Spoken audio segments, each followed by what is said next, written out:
The Quran does not say, and the man can beat his wife, just like that.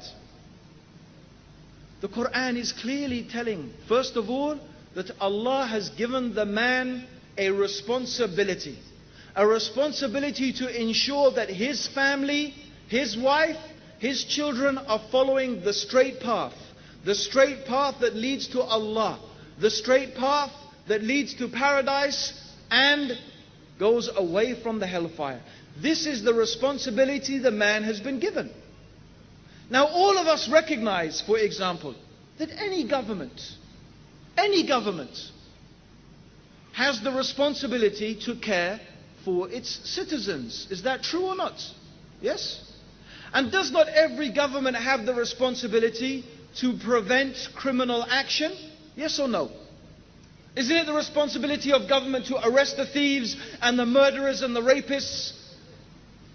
And to do something with them to prevent that happening and to prevent that evil spreading in society? Is that not the duty of government? Yes or no?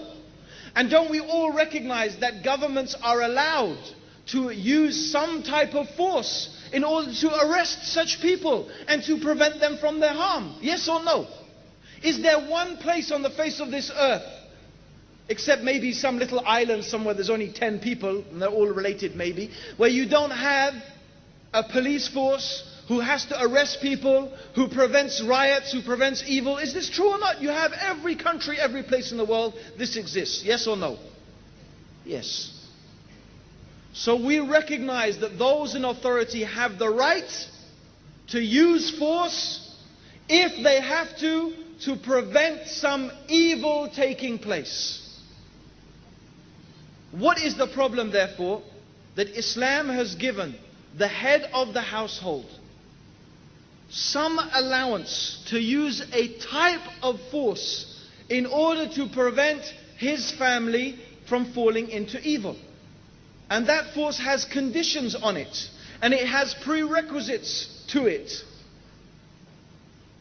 The first thing the Quran mentions, if you perceive some evil, or if you see some evil, this means some evil, some Islamic evil, something that is haram, something that is disobedience to Allah subhanahu wa ta'ala.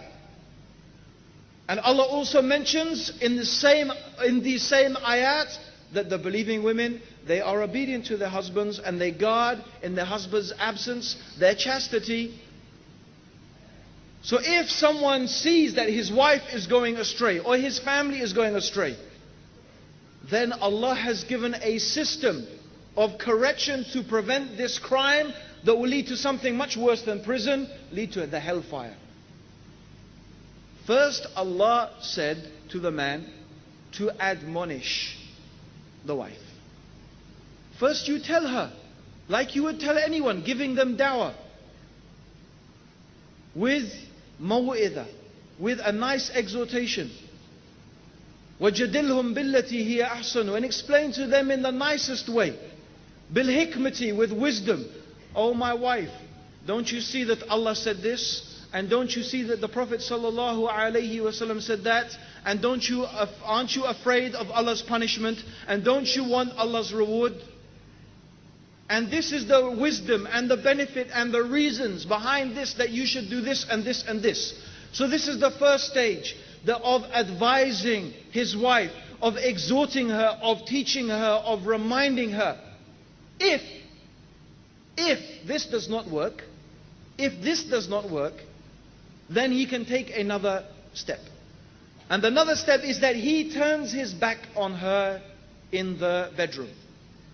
He turns his back on her, because it is something the wife loves from the husband, that he is affectionate towards her, even in the physical sense. It's something that the woman loves from her husband. Actually, if the husband is already like a cold fish to his wife, and only, hardly ever hugs her or kisses her, and they don't even hardly look at each other except, once a month or something like that, then I don't suppose that him turning his back on her is going to have much effect, But this is not how the relationship between the husband and the wife should be in Islam. We are garments one for the other. The Prophet ﷺ used to play with his wives. He used to joke with them. They used to race with each other. They used to take showers. Used to take ghusl together, and him and Aisha would fight to take the water from the bucket. This is Islam. This is how the affection should be between the husband and the wife. The best of you are those who are best to their wives. And I, the Prophet ﷺ said, am the best to their wives. So this is how Islam should be. So if your relationship is like that, then you turn your back on your wife is going to feel sad. And she, inshallah, she's going to relent to that. Even if this after some time does not work, then the husband is allowed to prevent her from evil, to apply some type of physical force. This is a type of very light beating. In fact, as some scholars mentioned, it is just to hit with the miswak. But Allahu alam, what we know from the Prophet ﷺ is this type of beating is not allowed to leave any type of mark. It is not allowed to break the skin. It is not allowed to break a bone or even leave a mark on the skin. A beating that is that severe is forbidden, and this is a type of assault. And it's haram and a crime in Islam to treat your wife like that. But a type of physical reprimand in order to bring her to goodness is allowed. This is not an excuse for a man to beat his wife. It's not allowed. Just for any reason, because you're angry, you're upset because, oh, the dinner's not ready. What is this? This is not the way. This is not Islam at all. In fact, the Prophet ﷺ hated that people should beat their wives. He did not like that people should beat their wives.